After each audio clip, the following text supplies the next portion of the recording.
মুসা নবী আল্লাহরে দেখতে গেছে তুর পাহাড়ে, ঘটনা জানেন না? সূরা তাহা, সূরা কাসাসে ঘটনা আছে। এদিকে বিবি সফুরা শুআইব আলাইহিস সালামের মেয়ে, তার বিবি গর্ভে বাচ্চা, শীত। মুসা নবী যাবে মিশরে, রাস্তার মাঝে ব্যথা শুরু হয়ে গেছে, আগুনের দরকার। মুসা নবী আগুন আনতে যায়, দেখে সামনে আগুন, খেজুর গাছের মতো একটা গাছে আগুন জ্বলে। আল্লাহর কুদরত, যত নবী আগায় আগুন তত পিছনে যায়। যাইতে যাইতে তুর পাহাড়, মুসা নবী যখন পাহাড়ে পা রাখলেন, হঠাৎ একটা গাইবী আওয়াজ, ইয়া মুসা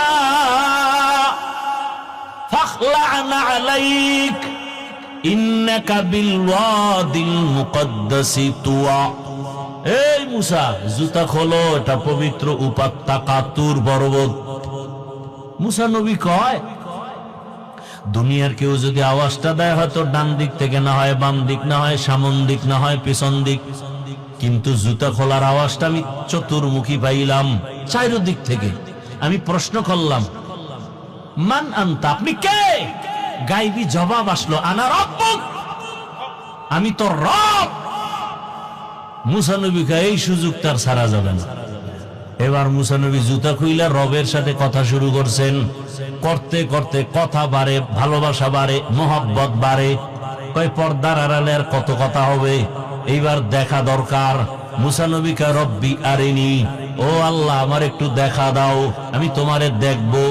আল্লাহও কঠিন হয়ে গেলেন, লান তারানি, কখনো আমাকে দেখতে পারবা না। মানি আল্লাহ বাহানা করতেছেন যে ভালোবাসা আরো বাড়ুক। মুসা নবীর অন্তরে আগ্রহ, কথা এত মজা, না জানি তাকে দেখতে কত মজা।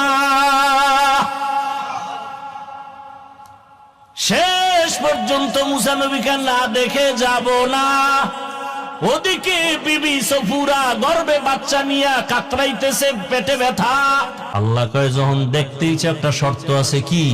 আগামীকাল সকালবেলা আসবা, তুর পাহাড়ে একটু নূরের তাজাল্লি ছাড়বো, যদি সইতে পারো তো আমারে দেখা কিছুটা সম্ভব হবে, না হয় তুমি তো পারবা না আমাকে দেখতে, কারণ আমাকে দেখার যেই পাওয়ার লাগে সেই পাওয়ার তোমার নজরে নাই। মুসা নবী কয়, ঠিক আছে। পরের দিন আসছেন, ফালাম্মা তাজাল্লা রব্বুহু লিল জাবাল, একটু তাজাল্লি যখন ছাড়লেন, তুর পাহাড় পুড়িয়া গেল। মুসা নবী বেহুশ, সজাগ হইয়া কয়, আল্লাহ।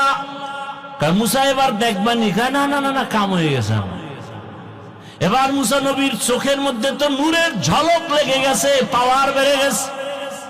আল্লাহ কয়, এই মুসা, চোখের উপরে নেকাব লাগাও।